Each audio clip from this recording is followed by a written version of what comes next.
Well, thank you, Matt, and hello, CPAC.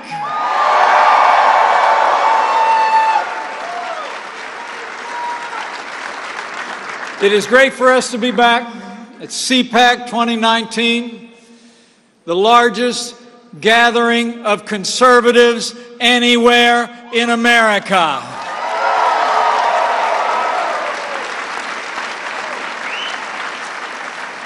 Thanks for coming out. And I'm honored to be joined here by thousands of conservatives in our nation's capital, but I also want to give a shout out to all those great conservatives watching across this country, especially all of our friends joining us live from Lynchburg, Virginia at Liberty University. I'll see you in May.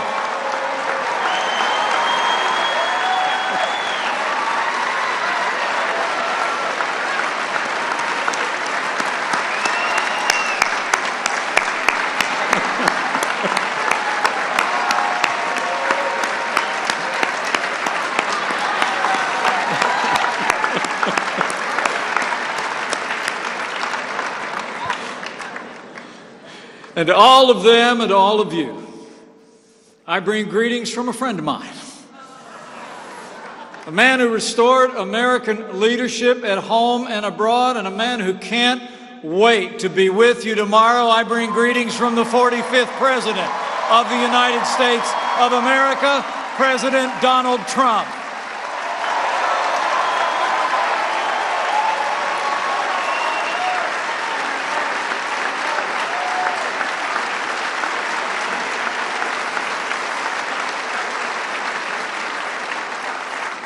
You know, it's the greatest honor of my life to serve as Vice President to a president who gets up every day and fights to keep the promises that he made to the American people. I mean, think about it. This president promised to get this economy moving again. And working with Republican majorities in the Congress, in our first 2 years, President Trump has cut more federal red tape than any president in American history.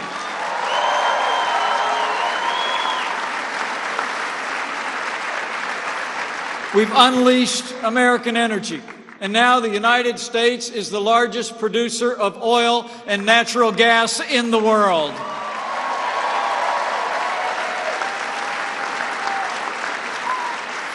Under the President's strong leadership, we've forged new trade deals that finally put American jobs and American workers first, and with the support of this generation of conservatives, President Trump signed the largest tax cut and tax reform in American history. That's promises made and promises kept.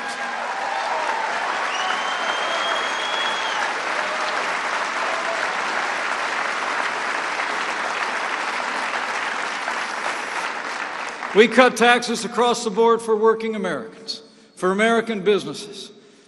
And we cut out the core of Obamacare. The individual mandate is gone.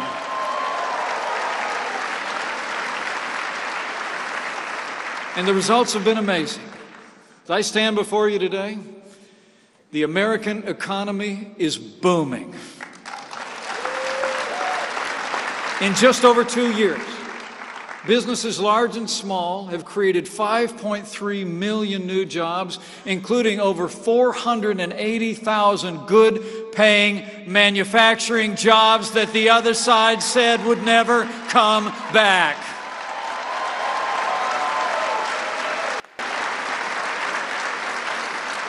Unemployment has hit a 50-year low, and more Americans are working today than ever before in the history of this country. The unemployment rate for women has hit a 55-year low, and the unemployment rate for Asian Americans, Hispanic Americans, and African Americans has reached the lowest level ever recorded in American history.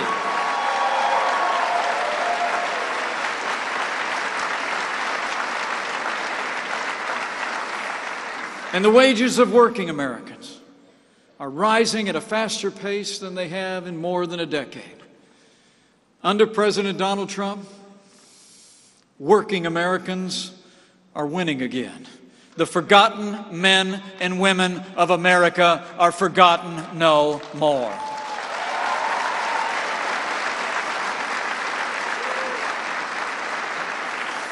Everywhere you look, confidence is back. Jobs are coming back. In a word, America is back, and we're just getting started.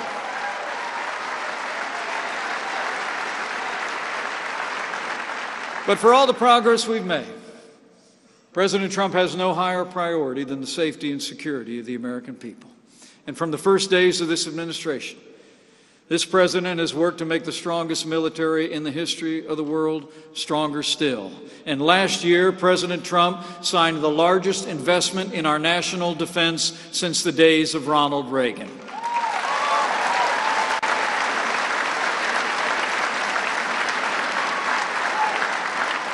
We're modernizing our nuclear arsenal, updating missile defense, and before the year is out, President Trump will launch the 6th branch of our armed forces, the United States Space Force.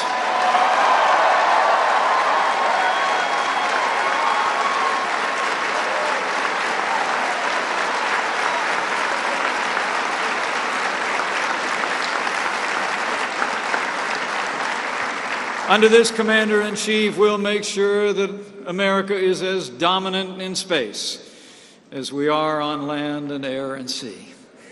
So we're rebuilding our military. We're restoring the arsenal of democracy. And we're once again giving our soldiers, sailors, airmen, Marines, and Coast Guard the resources they need to accomplish their mission and come home safe.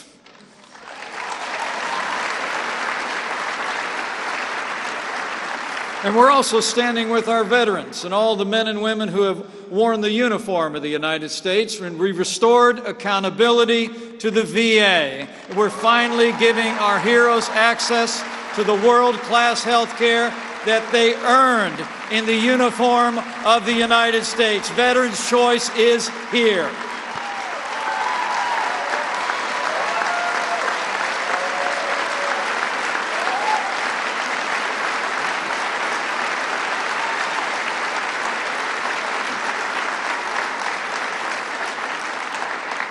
And in this administration, we're also standing every day with the brave men and women of law enforcement.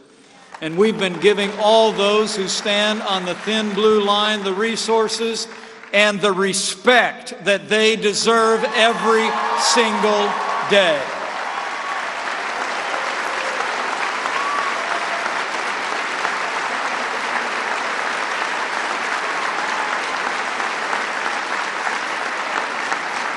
And that includes the courageous men and women of Customs and Border Protection who put their lives on the line every single day. Under this president and this administration, we will never abolish ICE.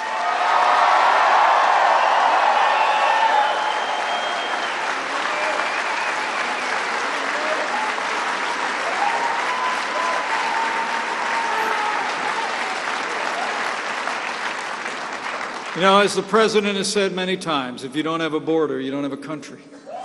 And since day one of our administration, we've been working to remove dangerous criminals from our streets in record numbers, enforcing our immigration laws and working to secure our border.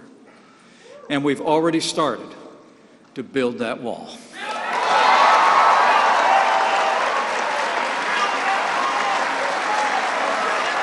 And I'll make you a promise. Before we're done, we're going to build it all.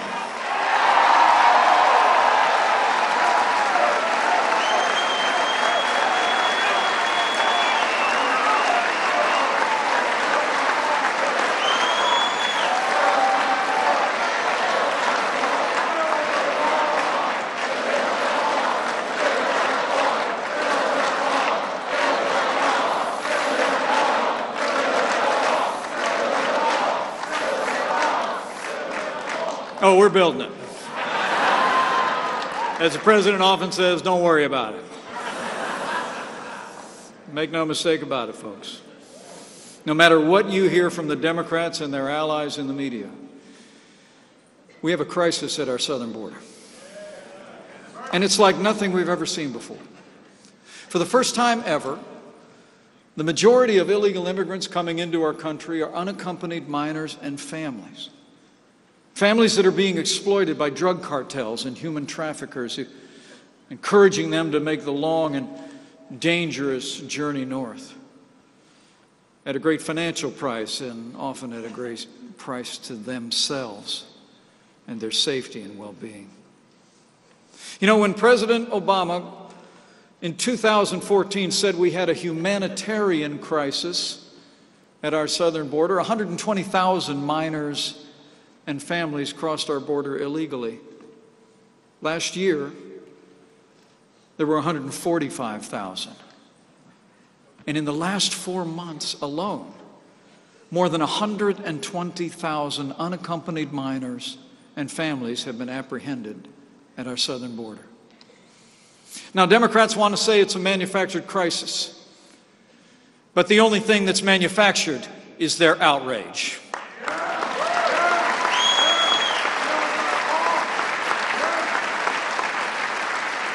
Every day we don't secure our border, we're allowing the crisis to worsen. More lives to be endangered, more people to be exploited, and more drugs to flow into our country. That's why President Trump used his authority under the law to declare a national emergency on our southern border.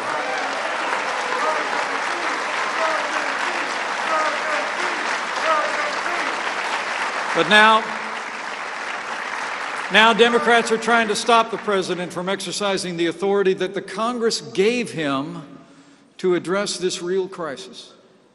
So today, we call on every member of Congress, stand up for border security, stop playing politics with the security of the American people, and stand with President Trump for a stronger and safer America.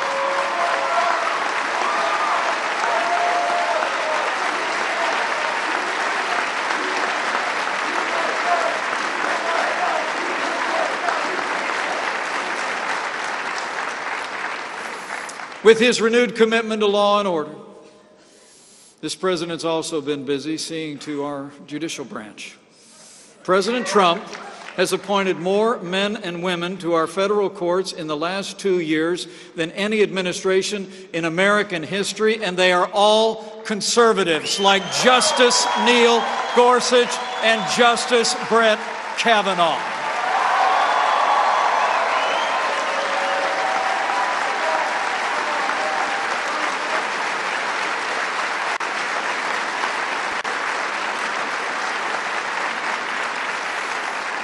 And they're conservatives who will uphold all the God-given liberties enshrined in our Constitution, like the freedom of speech, the freedom of religion, and the Second Amendment right to keep and bear arms.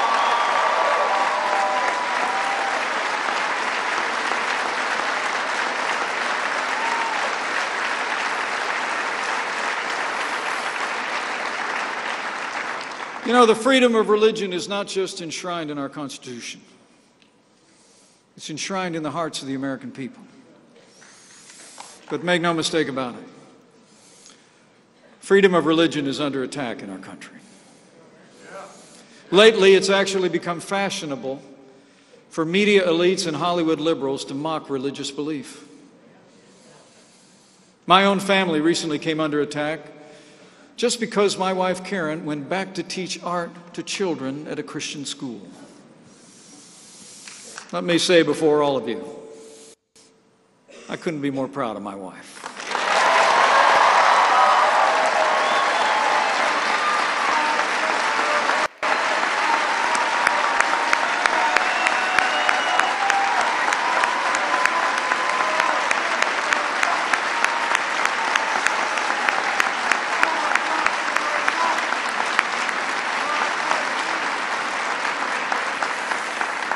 She's a Marine Corps mom.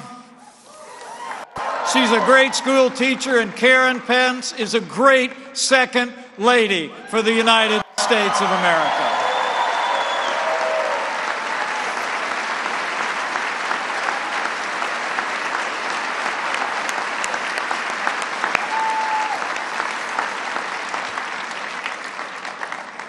But let me be clear on this point. This is not about us. It's about all of you. It's about the sincerely held belief of millions of Americans who cherish their Christian faith and Christian education. And so I'll make you a promise.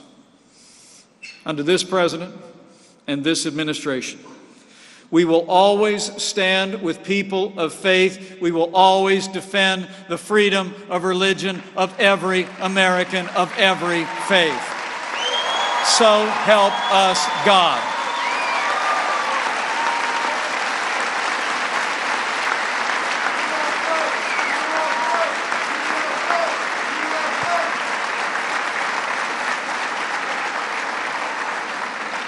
And as we reflect on our God-given liberties, I got to tell you, I couldn't be more proud to serve as vice president to the most pro-life president in American history.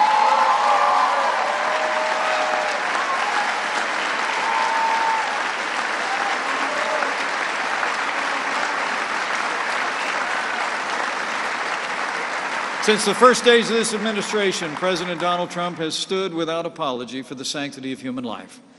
In one of his very first acts, the president reinstated the Mexico City policy preventing taxpayer dollars from funding abortion or abortion providers around the world. And here at home, President Trump signed a law to allow all 50 states to defund Planned Parenthood.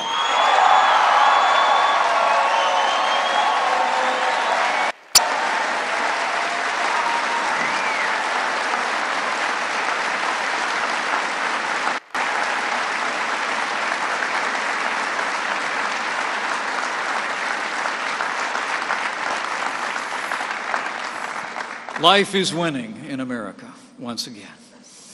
But for all the progress we're making, tragically, at the very moment that more Americans than ever before are embracing the right to life, leading members of the Democratic Party are embracing a radical agenda of abortion on demand.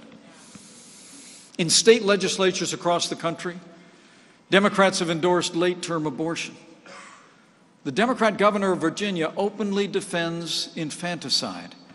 And just 4 short days ago, Democrats in the Senate, including every Democratic senator running for president, voted against a bill that would prevent newborn babies who survived failed abortions from being killed. You know, I've long believed that a society can be judged by how it deals with its most vulnerable. The aged, the infirm, the disabled, and the unborn. With Democrats standing for late-term abortion, infanticide, and a culture of death, I promise you, this president, this party, and this movement will always stand for the unborn. We will always defend the inalienable right to life.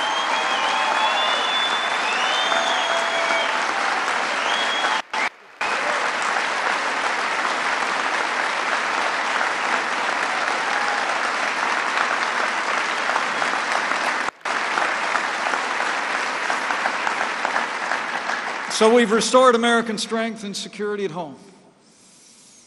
And we're doing the same thing around the world.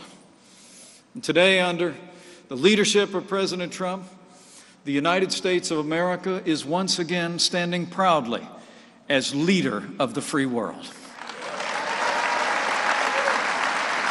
Like when this president kept his promise to our most cherished ally and moved the American embassy to Jerusalem, the capital of the state of Israel.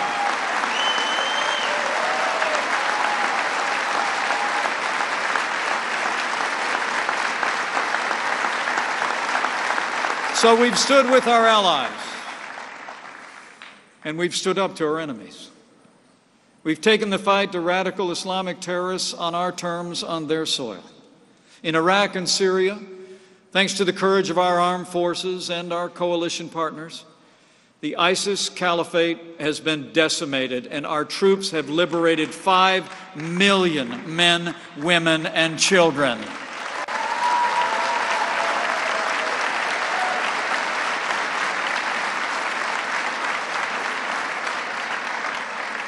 to see the extraordinary progress they've made in liberating millions from the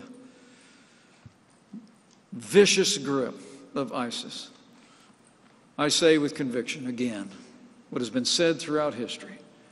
The armed forces of the United States are the greatest force for good in the history of the world.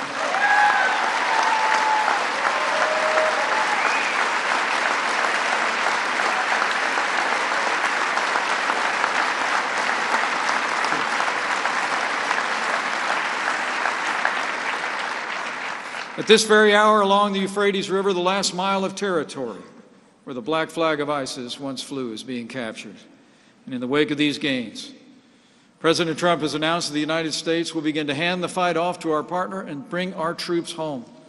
But be assured of this, we will keep a strong presence in the region. We will get our allies to do more in the fight against ISIS, and together we will hunt down and destroy the remnants of ISIS wherever and whenever they rear their ugly head, so they can never threaten our people or our allies again.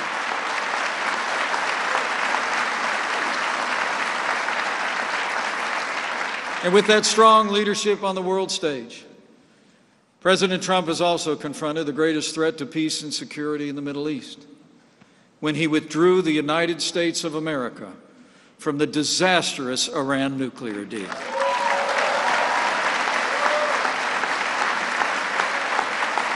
The Islamic Republic of Iran is the leading state sponsor of terrorism in the world. Iran supports terrorist proxies, fuels conflicts in the region, plots terrorist attacks on European soil, and openly advocates the destruction of the State of Israel. 2 weeks ago, Karen and I stood and prayed at the Auschwitz-Birkenau Nazi death camp in Poland.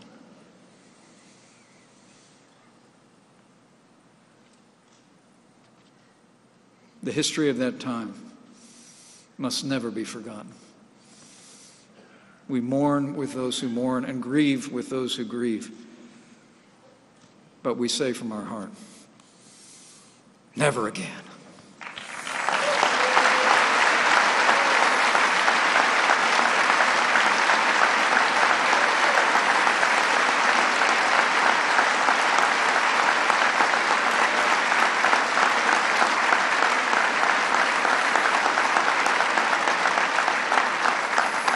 As we stood in that place, I thought, when authoritarian regimes breathe out vile anti-Semitic hatred and threats of violence, history teaches we must take them at their word. Anti-Semitism is not just wrong, it's evil. Anti-Semitism must be confronted wherever and whenever it arises, and it must be universally condemned.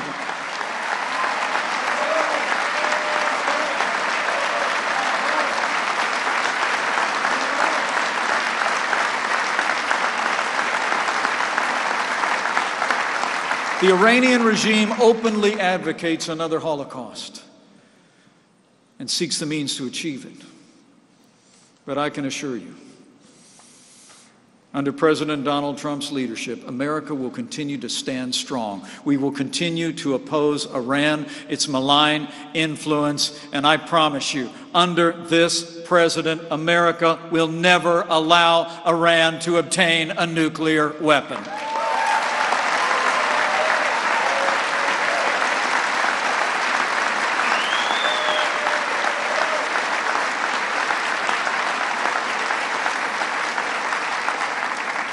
So as the world has witnessed over the last 2 years, under this president, the United States will continue to seek every opportunity to achieve peace, even as we stand strong on the world stage. We'll approach every challenge with our eyes wide open. President Trump deals with the world as it is, not as we wish it would be. And the truth is that effort for peace been nowhere more evident than in the progress that we've made in the Indo-Pacific over the last 2 years. It's remarkable to think that when I stood at this podium 2 years ago, North Korea was engaged in regular nuclear tests, launching missiles over Japan, threatening the United States and our allies. Faced with this threat, President Trump rallied the world around an unprecedented pressure campaign, and the world has witnessed the results. No more nuclear tests. No more missiles being fired.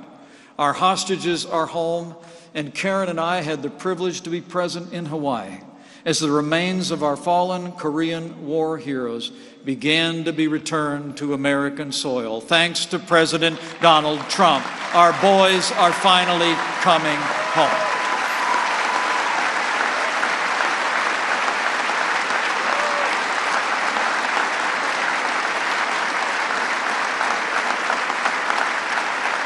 Now, last night, President Trump returned from a second historic summit with North Korea in Vietnam. As the President said, it was a productive 2 days, and discussions among teams will continue.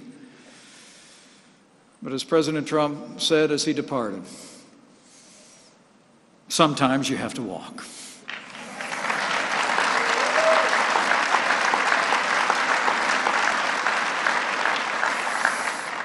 And I can assure you, after decades of failure with North Korea, under President Trump's leadership, America will not repeat the mistakes of the past. We will keep seeking peace. But for the sake of our security, the sake of the people of the Korean Peninsula, President Trump will stand firm until we achieve the complete denuclearization of North Korea.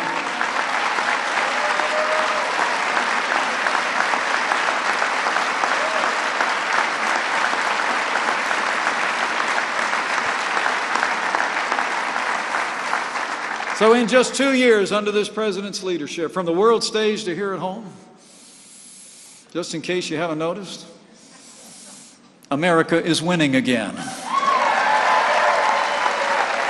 And I don't know about the rest of you, but I'm not getting tired of it. But to keep on winning, my fellow conservatives, we have a choice to make in the next 20 months. Will we re-elect a president who's making America great again for 4 more years? Or will we let the Democrats take America on a hard left turn and lose all the gains that we fought so hard to make? There you go. You know, America was founded on a simple idea. And that idea is freedom. But over my lifetime, the support for liberty, a strong national defense, free enterprise, inalienable rights has principally fallen to our party and to this movement. Today, Democrats openly advocate an economic system that has impoverished millions of people around the world. Under the guise of Medicare for all and a Green New Deal, Democrats are embracing the same tired economic theories that have impoverished nations and stifled the liberties of millions over the past century. That system is socialism. Remarkably, a leading candidate for the Democratic presidential nomination is an avowed socialist. But it's not just him.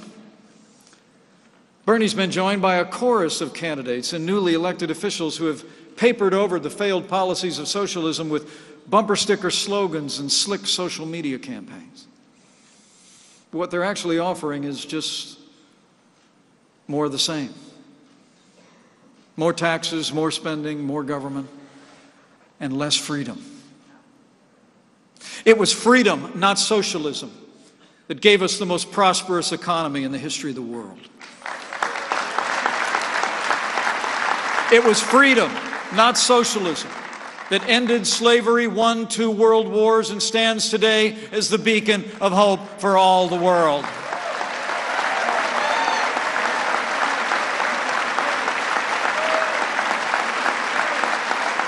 It was freedom, not socialism, that's moving us beyond the prejudices of the past to create a more perfect union and extend the blessings of liberty to every American, regardless of race or creed or color.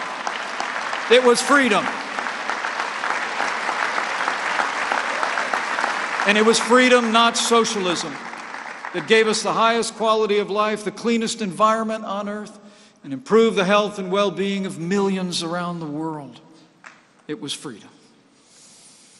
What Medicare for all really means is quality health care for none. The only thing green about the so-called Green New Deal is how much green it's going to cost taxpayers if these people ever pass it into law.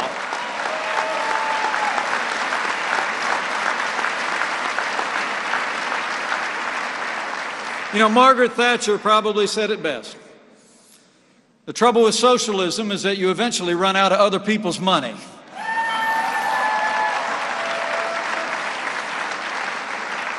The truth is, we want to make poor people richer. They want to make rich people poorer. We want to make poverty more rare. They want to make poverty more comfortable. That's a choice we face today, men and women, between freedom and socialism, between personal responsibility and government dependence. Where freedom encourages investment, socialism stifles growth. Where freedom welcomes diversity, socialism demands conformity. And as President Trump said in his State of the Union address, America was founded on liberty and independence and not government coercion, domination, and control.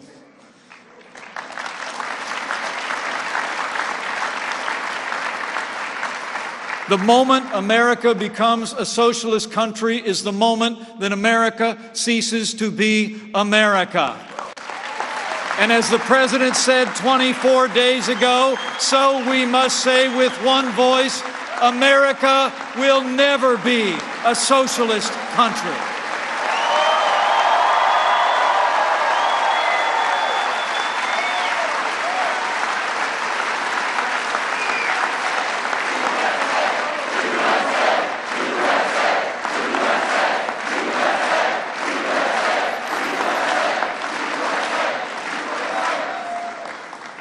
We know where socialism leads. You want socialism? Just look at Venezuela. Venezuela was once one of the richest and most vibrant democracies in the Western Hemisphere, but under Maduro's socialist rule, it's become one of the poorest and most despotic.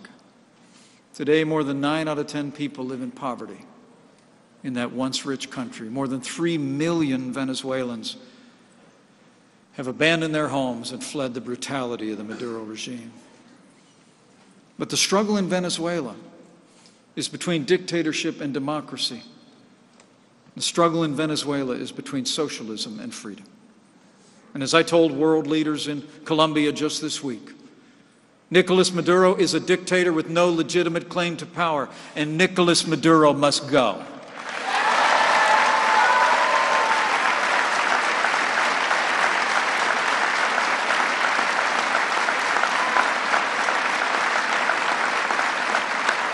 The truth is, Venezuela needs what America has.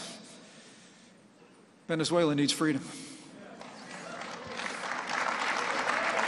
Freedom is about enabling people to live their lives as they see fit, not government control. Freedom produces more and better goods than any system in any other place and time in American world history. Freedom is more generous, more helpful, and more humane than any other social or economic model ever attempted, because it's the only philosophy that respects the dignity and worth of every single life and sees every man, woman, and child as made in the image of God. That's freedom. That's our heritage.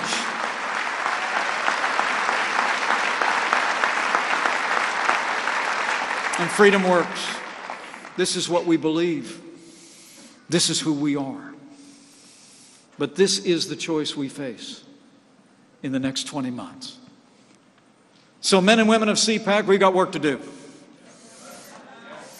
I came here to say thanks. To look back over the shoulder and make sure you knew just how much we've accomplished with this president and with your support in just 2 short years. But now we have more work to do.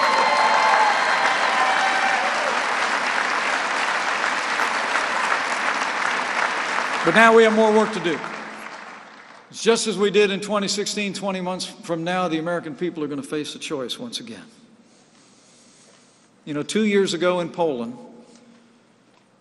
President Trump declared, and I quote, "The fundamental question of our time is whether the West has the will to survive." As we gather here today, we must ask our movement the same question. As the President went on to say that day, in his words, do we have the confidence in our values to defend them? Do we have enough respect for our citizens to protect our borders? Do we have the desire and the courage to preserve our civilization? Looking out across this room, looking out across this great movement, I know we do.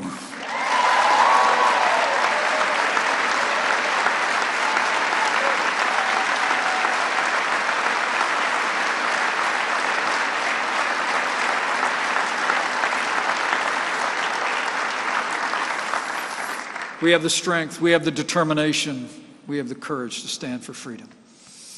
Because I have faith. Faith in the American people.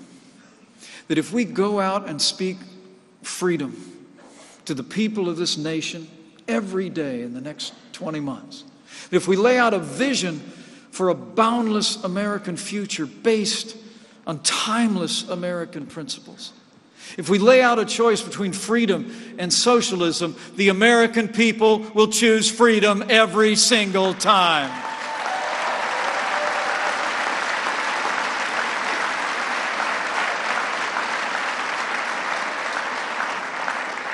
The President and I both know that if we hold the banner of freedom high, if we put into practice those words of Scripture inscribed on the Liberty Bell, to proclaim liberty throughout all the land and unto all the inhabitants thereof, the American people will rally to our cause once again. We will keep on winning. We will keep on growing, and we will preserve freedom for this generation and the next. So as you go from this place, go with confidence. Confidence that you have a president that's fighting every day for the ideals and the values that are at the heart of American greatness. Confidence in the goodness of the American people, the rightness of our cause. And confidence that if we ask for the blessings of Him who established this miracle of democracy on these wilderness shores so long ago, that we cannot fail. For where the Spirit of the Lord is, there's liberty. So freedom always wins.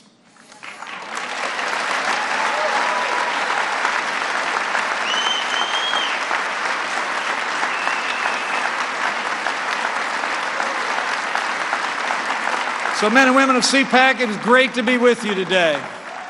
The time's a-wasting. We've got work to do.